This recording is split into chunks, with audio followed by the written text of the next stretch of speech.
Les amis, bonjour, j'espère que vous allez bien et que tout se passe pour le mieux pour vous. On se retrouve aujourd'hui pour une nouvelle vidéo de l'actu foot, de vos questions, et on active le Sharingan footballistique, et vous aussi. Ah, c'est bon, tout le monde l'a activé. Bon, alors, on perd pas de temps, hein, donc déjà avant de commencer la vidéo, les gars, la trêve, c'est tabou, on en viendra tous à bout. La trêve, c'est tabou, on en viendra tous à bout. La trêve, c'est tabou. C'est tabou. Bon, plus sérieusement, les amis, la trêve, on en a tous marre. Ok? Donc, dites-le dans les commentaires, faites part de votre mécontentement envers la trêve, et peut-être qu'elle nous entendra, et qu'elle disparaîtra à tout jamais. On en a marre que pendant les championnats, ton équipe, elle retrouve la forme, tes rivaux sont en difficulté, et t'es boum d'un coup, pause. Allez, maintenant, allez jouer ailleurs, allez jouer avec l'équipe nationale, des matchs contre Gibraltar, vous allez vous péter le genou, Kamavinga, il s'est blessé, mais on sait pas si c'est grave ou pas grave, contre Dembélé à l'entraînement en équipe de France, il paraît que c'est pas grave, mais on sait pas encore, il va y avoir des examens. Moi, je suis inquiet. Bref, la trêve, c'est tabou, on en viendra tous à bout. Plus sérieusement, les amis, on va répondre aux questions que vous m'avez posées sur l'actualité football, et on commence avec Massian. Viva le Canada-Québec. Massian qui vient et qui nous demande: est-ce que le fait de voir le Barça au bord du précipice à chaque jour... En plus, quand je le lis avec sa voix. Est-ce que le fait de voir le Barça au bord du précipice à chaque journée, mais qui arrive tout de même miraculeusement à rester au contact, t'inquiète, ou bien tu penses que ça va craquer au bout d'un moment? En fait, moi, ce qui me dérange dans le fait que le Barça colle aux fesses du Real Madrid dans le classement, ils sont toujours prêts à même dans les moments de difficulté, de semi-crise dans le foot qu'ils produisent, avec les absents et tout, tu te dis, vas-y, là, il y a moyen de gratter des points. Moi, j'ai peur que ça fasse l'effet inverse, en fait. C'est-à-dire les fesses inverses. L'effet inverse. J'ai peur que ça fasse l'effet inverse, dans le sens où, dans la difficulté, ils ont réussi à te coller derrière, c'est-à-dire que... Mais que toi, un faux pas et dans ta difficulté, tu laisses des points.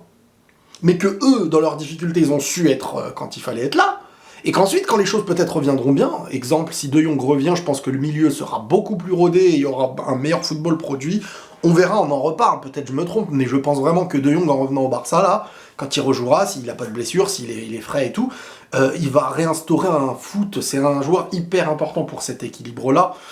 Et je pense vraiment, et c'est ça le problème, c'est que, est-ce que le Real, déjà le Real, quand ils vont bien, ils ont laissé des points bêtement.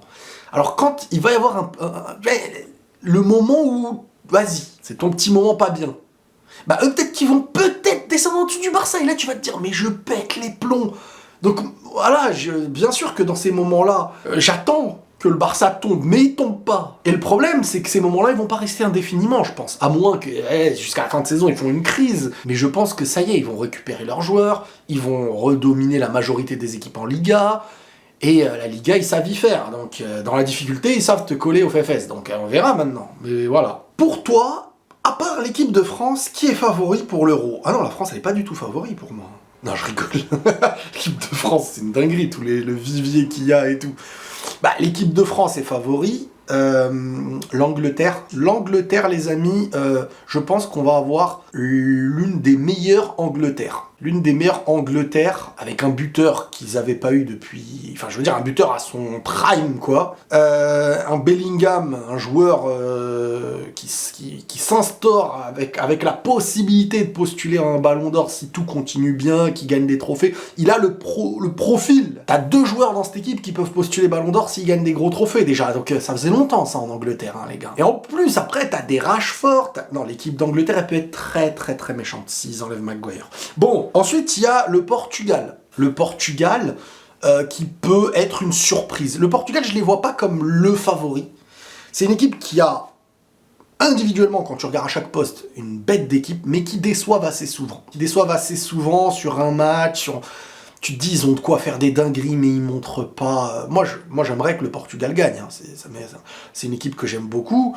Ça me gênerait pas de les voir gagner. Mais, sincèrement, ils sont toujours... On se dit, vas-y, le potentiel, il est là, et ce qui est produit s'arrête là. Donc, je vois quand même France-Angleterre comme les 2 véritables favoris. Tu penses quoi des personnes qui supportent une autre nationalité que la leur, comme par exemple les Français avec l'Argentine lors de la dernière Coupe du Monde? Alors, ce qu'il faut comprendre, c'est mon analyse, je peux me tromper, je pense pas qu'ils supportent une autre nationalité, je pense qu'ils supportent une autre équipe parce que cette équipe-là, elle leur plaît plus, ou ils ont plus d'intérêt à voir gagner certains joueurs de cette équipe-là. Ça n'a aucun rapport avec la nationalité. Si Messi, je prends l'exemple de Messi, parce que Messi génère forcément, comme Ronaldo génère des fans et tout, et ils veulent voir Messi gagner. Si Messi était au Sénégal, bah t'aurais du monde qui serait pour ce Sénégal-là. Si Messi jouait pour, je sais pas moi, la Bolivie, le Brésil, et ben ceux que tu dis suivent une autre nationalité. En fait, ils suivent pas la nation d'ailleurs. Ils veulent voir gagner un type de joueur qu'ils préfèrent pour leur histoire, etc. C'est pas pour Acuna, c'est pas pour Dybala, c'est pas pour le peuple argentin, c'est pas pour ça. À moins que la personne soit mélangée, mais quand français et pour l'Argentine à la Coupe du Monde, c'est plus par rapport à ça. Pour moi, hein, ça reste que du foot. Qu'un Algérien supporte le Brésil, qu'un Français...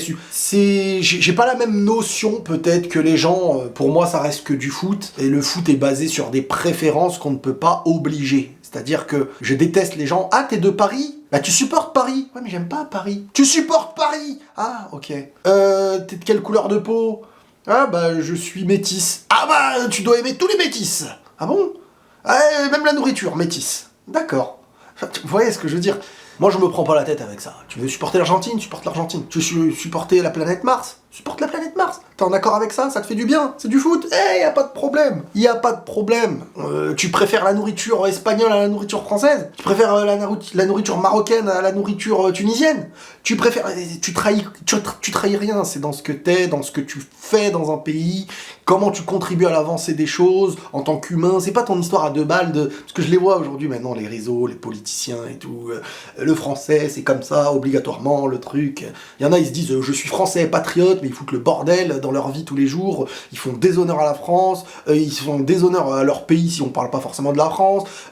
Montre ce que t'es et tu rendras honneur à là où t'es, en fait. C'est ça la meilleure des choses à faire. Ton sentiment, c'est bien de l'avoir, tout comme parfois même dans les religions. Hein. Je suis religieux, je suis, mais tout ce que tu fais trahit et salit. Donc à un moment donné, ne sois pas, ou ne parle pas de ce que t'es, parce que franchement, c'est mieux de travailler sur soi et de rendre hommage. C'est pas en disant ou en aimant, soi-disant, que ça change quelque chose ou que ça apporte un bienfait au sujet qu'on évoque. Auriles, toi qui parles avec le staff du Real, c'est pas le staff, moi c'est plutôt au-dessus, hein, vers la direction. Les infos comme quoi le Real commence, et c'est pas Florentino Pérez, hein, les infos comme quoi le Real commence à oublier Mbappé pour se concentrer sur Haaland sont-elles réelles? Non, c'est faux, je vous l'ai déjà dit l'autre fois. C'est pas vrai. Alors après, je vais pas vous mentir, concernant Haaland, je sais pas s'il se passe des choses. Moi je sais que concernant Mbappé, rien n'a changé. Sauf que ce qui a changé par rapport à avant, c'est que ils le veulent. Ils savent que Mbappé globalement voudrait, mais c'est à Mbappé de venir à Madrid. Et c'est pas à Madrid d'aller à Mbappé. Voilà. Donc, je pense que maintenant, je me pose des questions. Est-ce que Haaland, il y a vraiment des intérêts, des choses en interne et tout? Moi, on me dit que rien n'a changé avec Mbappé, que c'est comme ça. Voilà, c'est Mbappé. C'est pour ça que l'autre fois, je vous l'avais évoqué. Mais est-ce que vraiment, il y a des trucs en interne un peu plus que j'ignore et qu'on ne m'a pas forcément dit, et que Haaland est préparé peut-être comme une option B, comme un second couteau, comme un moyen de pression aussi, hein, j'y pense. Hein. Je me dis, est-ce que c'est pas un moyen de pression pour dire, écoute, celui qui veut venir, il vient. Mais il y a une place. Et Mbappé, si tu fais le mec, bah nous, on peut pencher sur Haaland. Ce qui ne me dérangerait pas spécialement. Hein, je vous dis la vérité. Moi, Mbappé, il vient, je suis content. Haaland, il vient, je suis content. Non, Mbappé, tu peux l'avoir gratuit. Après, il y a une histoire de prime. Mais il aurait quand même eu une prime s'il venait payer. Donc, tu prends Mbappé gratuit, c'est une dinguerie aussi. Donc, voilà. Pour toi, si l'Argentine gagne la Copa, est-ce que la comparaison avec l'Espagne 2008-2012 aura lieu? Non. Non, parce que j'estime que l'Espagne 2000, je sais plus les dates, mais bref, le mec a mis des dates, je sais pas si c'est les bonnes dates, mais l'Espagne aura été une équipe totalement dominatrice et qui produit un football historique. L'Argentine aura été un bloc, une équipe qui sait gagner d'une manière qui ne marque pas l'histoire, mais dans cette équipe, il y a un joueur qui a marqué l'histoire, c'est Messi. Et il n'est pas tout seul à jouer. Di Maria a su être important dans des moments clés, mais t'as une équipe, voilà, alors que l'équipe d'Espagne, elle avait des légendes.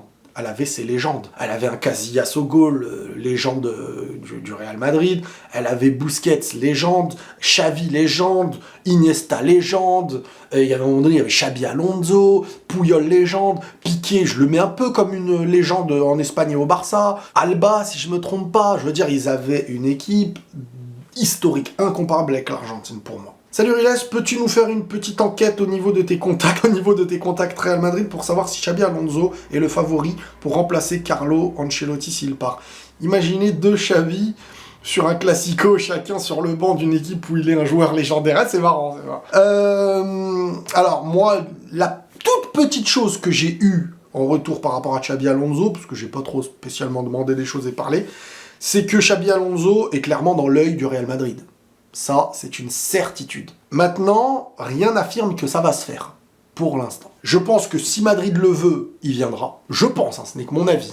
Est-ce que le travail qu'il fait à Leverkusen, au Bayern Leverkusen, ça va être la même liberté et la même attention que les joueurs lui donneront? Et est-ce que c'est la même manière de bosser? Est-ce qu'il peut faire ce qu'il a envie? Est-ce qu'à Madrid, les coachs qui marchent le mieux, c'est ceux qui imposent un football qui est le leur, ou si c'est ceux qui comprennent le mieux les grands joueurs qui existent pour les faire jouer de la manière la plus aisée qui existe, et surtout bien gérer un groupe, parce que le Real Madrid, c'est ce qu'il y a de plus haut, et l'essentiel, c'est quand même de gérer le groupe. Après, imposer un football. Moi, j'aimerais bien, un mec, il arrive à Madrid, il impose un football qui rayonne. Mais je n'ai pas vu de coach depuis je sais pas quand, qui a vraiment... T'as senti qu'il imposait un football. Il y a eu un peu un truc avec Mourinho, un sentiment de coach qui apporte, en dehors de gérer un groupe, certaines choses sur le terrain.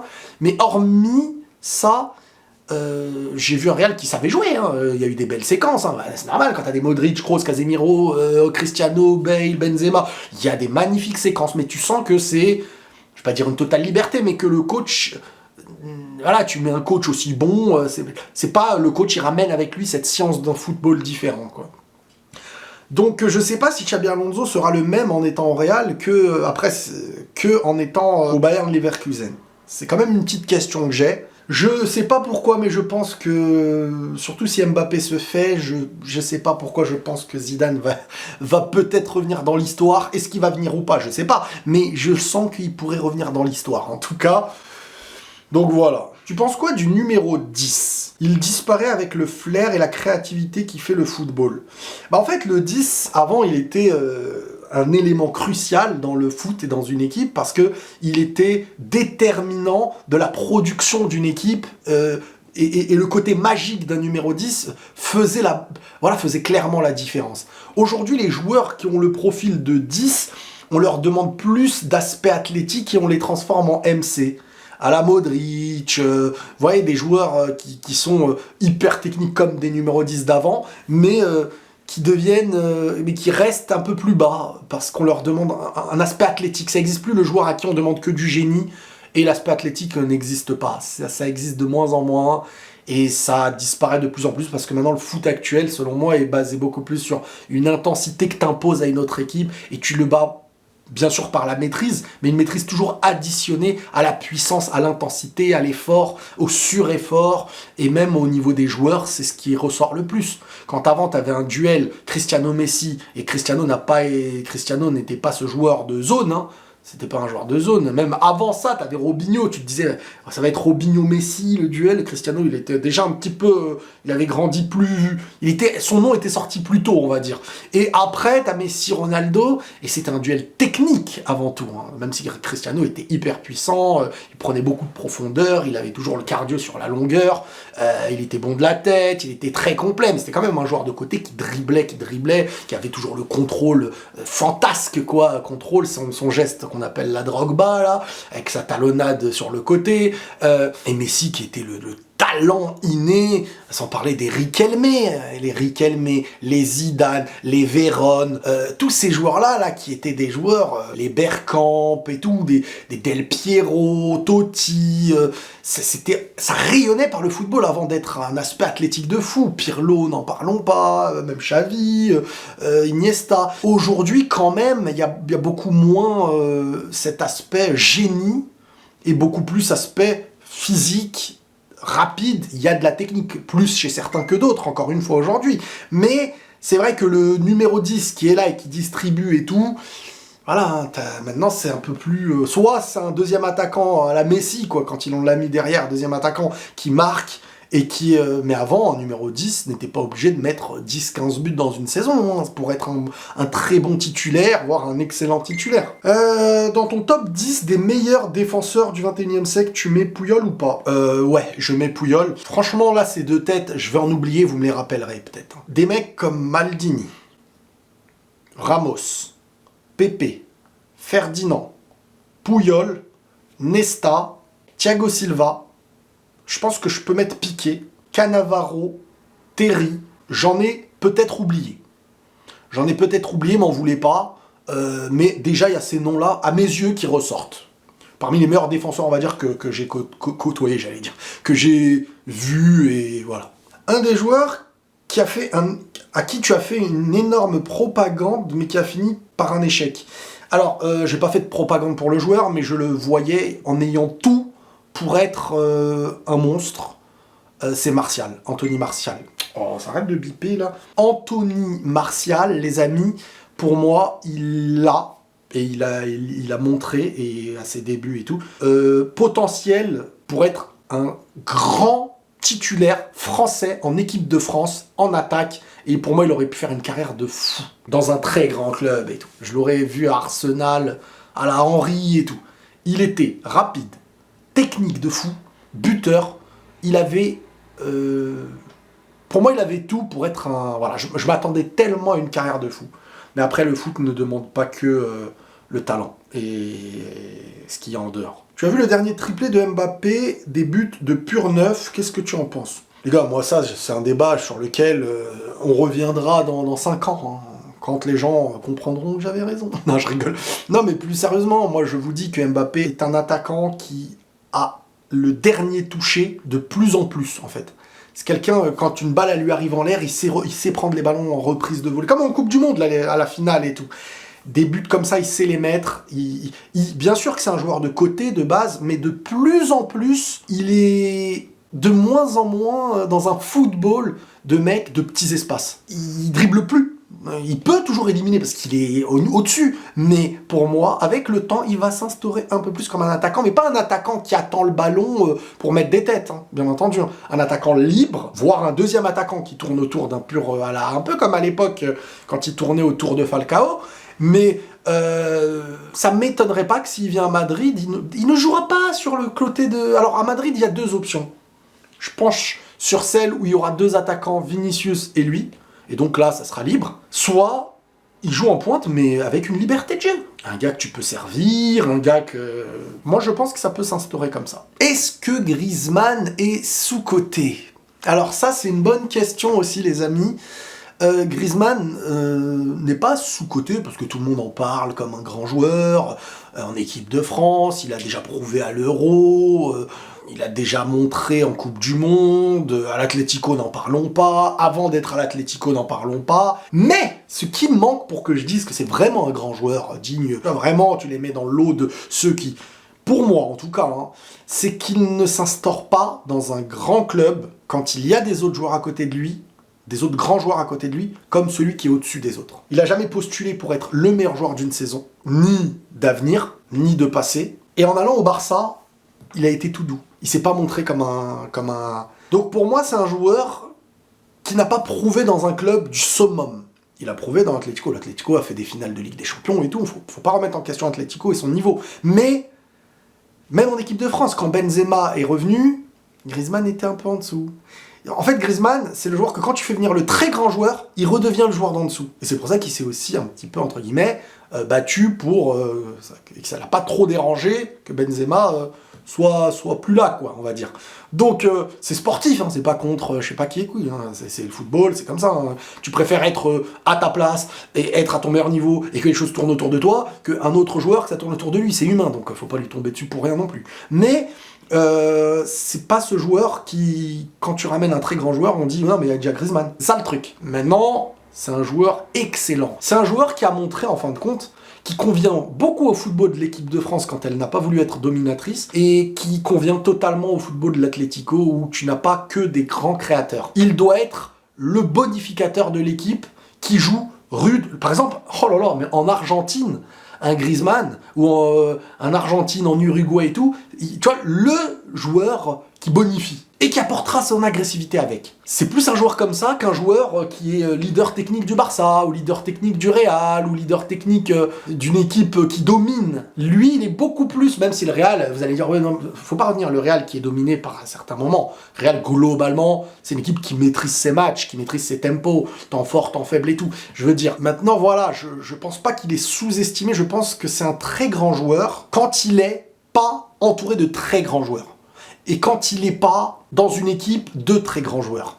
C'est un très grand joueur quand il est dans une équipe juste en dessous d'une équipe de France, même sans équipe de France, il est incroyable, hein, mais je veux dire, vous avez bien compris ce que j'ai évoqué. Il faut qu'il soit le leader technique et le bonificateur d'une équipe qui joue par l'aspect physique, qui est rigoureux sur le terrain et tout, et quand le ballon vient à lui, tac, tu vois, il fait sa petite touche qui décale techniquement et tout, et il apporte à cette équipe très physique et tout, même si l'Atlético a une équipe de joueurs qui savent être techniques, mais c'est pas reconnu pour ça, de base. Bon, voilà les amis, prenez tous soin de vous et la paix sur vous, mais attention, les gars, dernier truc, n'hésitez pas à aller vous abonner à ma chaîne secondaire, Réaction Gaming de Riles, là-bas pour tous ceux qui aiment les mangas, les animés, les jeux vidéo, les réactions de toutes sortes. Voilà les amis, prenez tous soin de vous et la paix sur vous.